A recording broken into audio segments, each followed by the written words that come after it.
Muchas gracias, señor presidente. Honorable Asamblea, el día de mañana se conmemora el bicentenario de la expedición del Decreto Constitucional para la Libertad de la América Mexicana, promulgado el 22 de octubre de 1814 en Apatzingán. Desde aquellos remotos tiempos y hasta hoy, la Constitución de nuestra lucha por la independencia y la afirmación de una nación soberana han definido a la libertad y a la justicia como pilares de la República. En la expresión de Heidegger, el pasado existe y permanece entre nosotros como esencia para desentrañar el porvenir. Eso es lo que sintetiza el éxtasis del tiempo. A todos cabe poner en perspectiva el momento histórico, el inicio de la lucha armada, la traición de Acatita de Baján, la continuación de la gesta libertaria en las tierras del sur, la convocatoria a la Junta General de Chilpancingo para continuar los trabajos iniciados en Zitácuaro, la expedición del reglamento del Congreso, la sesión inaugural con la lectura de los sentimientos de la nación de don José María Morelos y Pavón, el siervo de la nación, y la declaración de independencia de la América Septentrional,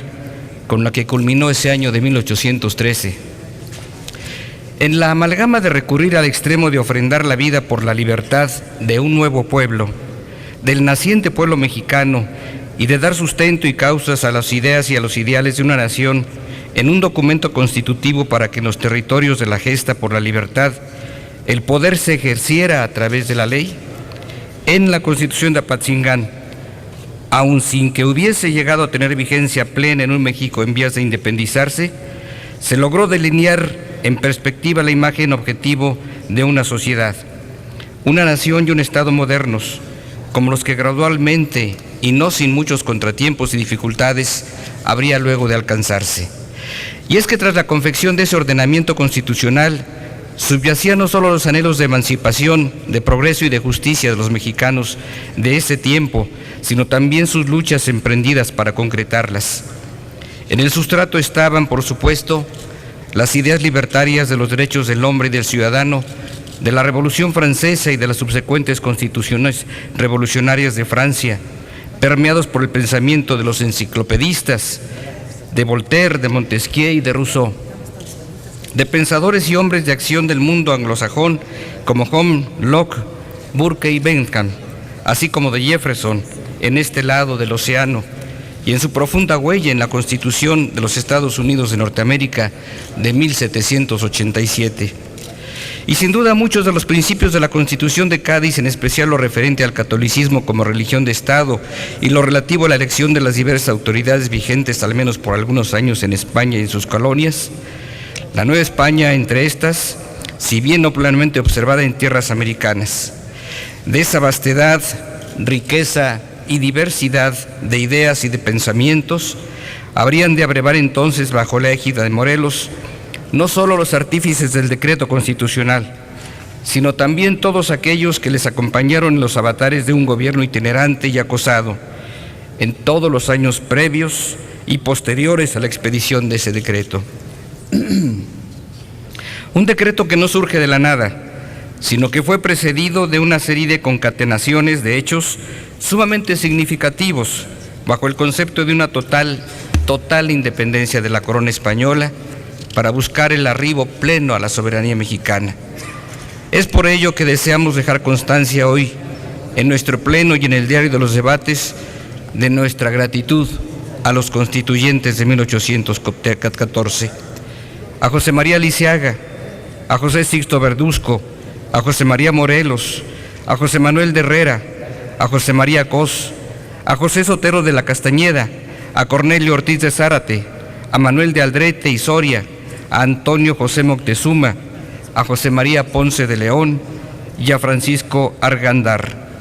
A esos novísimos mexicanos debemos la promulgación de la Constitución de Apatzingán, documento de avanzada para su época,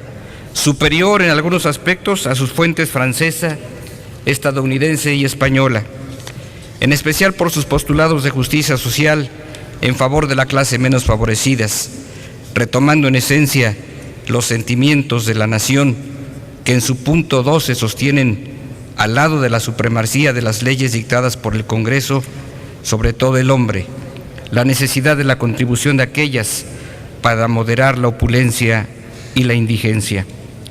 Así, a lo largo de sus 2 apartados, 28 capítulos y 242 artículos, la Constitución de Apatzingán conjuntó tanto a algunos de los juristas más preparados y algunas de las mejores plumas de la época, como la vivencia de la realidad de la nación. Por ello resulta ser, en su reciente vertiente formal y en sus contenidos, un texto de vanguardia,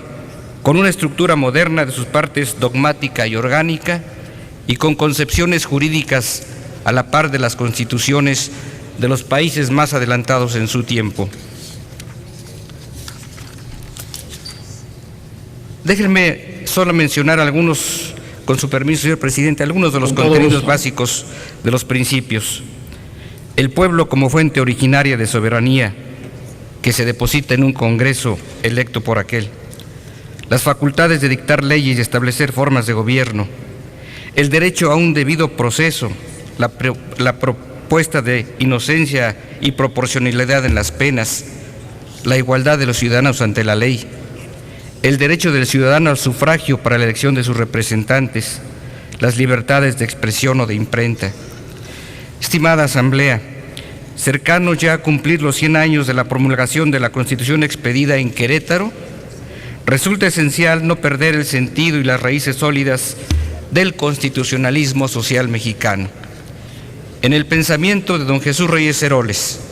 ideólogo del liberalismo mexicano, se entreveran para dar cauce al pensamiento de nuestro pueblo, a partir de la Constitución de Apatzingán de 1814 y en las Constituciones federales del 24 y el 57, hasta desembocar en la Constitución de 1917, la idea libertaria y la idea social, un México libre y de libertades, y un México con justicia y de justicia. Muchas gracias. A usted, señor senador.